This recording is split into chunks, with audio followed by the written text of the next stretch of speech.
Thank you, Eoghan. I'd rather the magician was here than me, but I've drawn the short straw.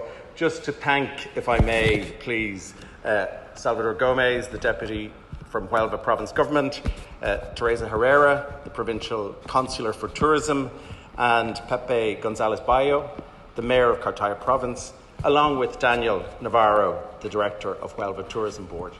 And obviously, it goes without saying that none of this would happen without Antonio and Christina. Thank you all very much.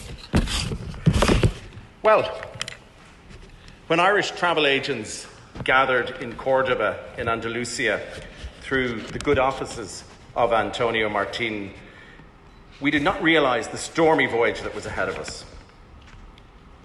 3 long years ago, we're back in Andalusia, and we are planning for the future and focused on looking forward.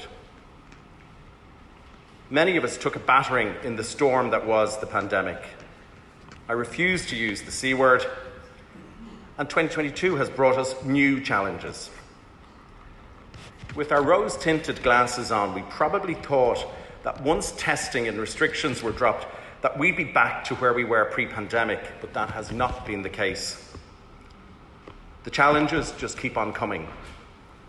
Recruitment, retention, the airports, flight cancellations, technical issues with the airlines, the knock-on effect of the war in Ukraine and the cost of living increases, which impacts our customers, our staff, our suppliers, and our business.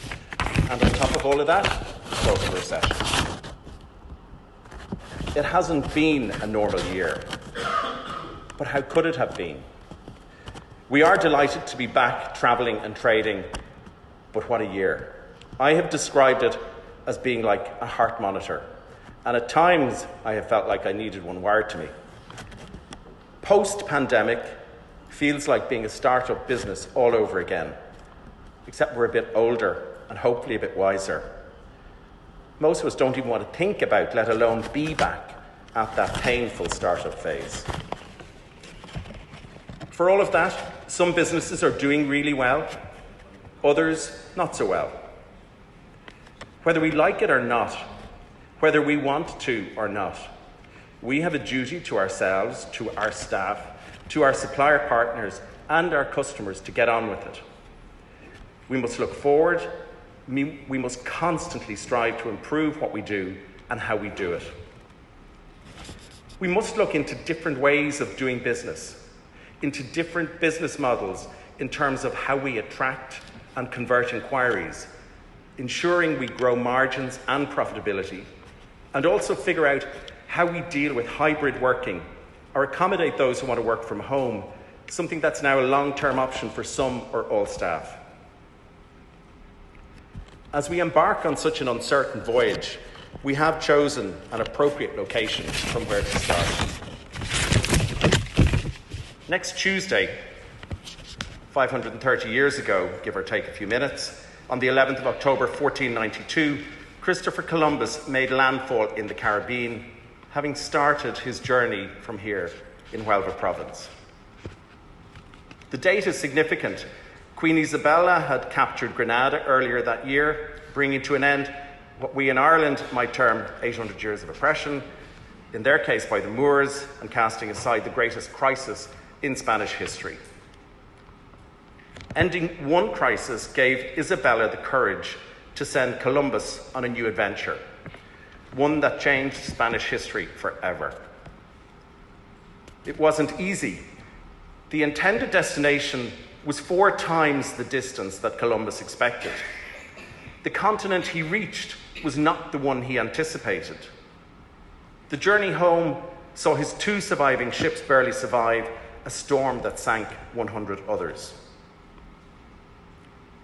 We can draw inspiration from a man who adapted with the times, a man at the heart of the invention of globalization, an Italian with Portuguese connections, sailing for the Queen of Spain, travelling with net zero carbon emissions, and who reportedly first got the idea of sailing west when he visited Galway 15 years earlier, probably after stopping into Fahy Travel for a bit of advice.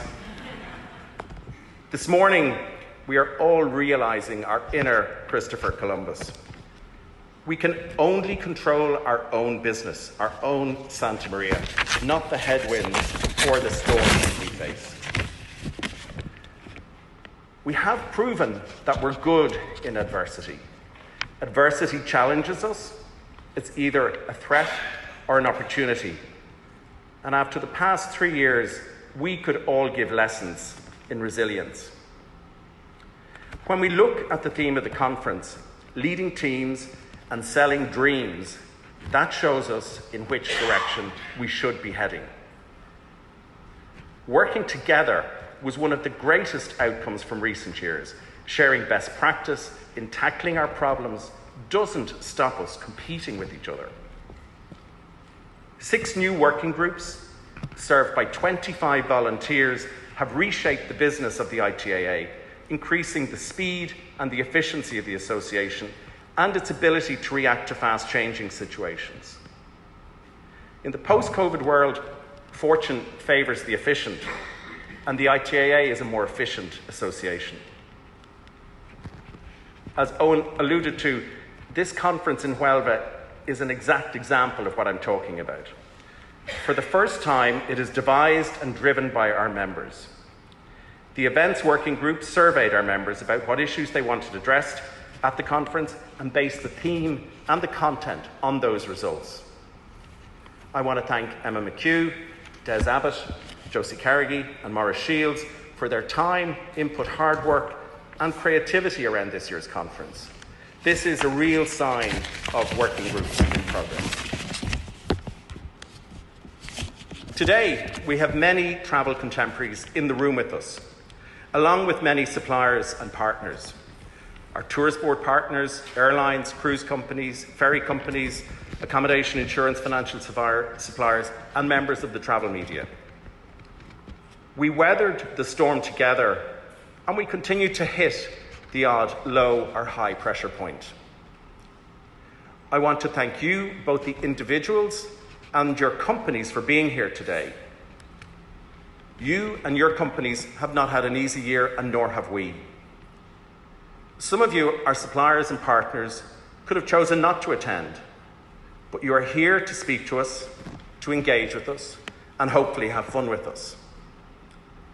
I want to commend you for being here, and I want for us to remember that our supplier representatives are just that, representatives of their companies and brands. And we know that some of these supplier companies have faced their own serious challenges this year in getting back to full trading. Our shared focus and vision has to be on the future and working together to make 23 and 24 better for us, for our customers, and for all the industry. We are all working together in the trade and should be supportive of each other. So off we go on the next part of this journey, just like Columbus, with the sails hoisted. Last page. With the right focus, a determined read on the numbers, we can make it worthwhile where it counts on the bottom line. Our focus today is leading teams and selling dreams. Get things right at the start of the voyage, and we can impact the future for our own businesses and for the Irish travel industry. Thank you.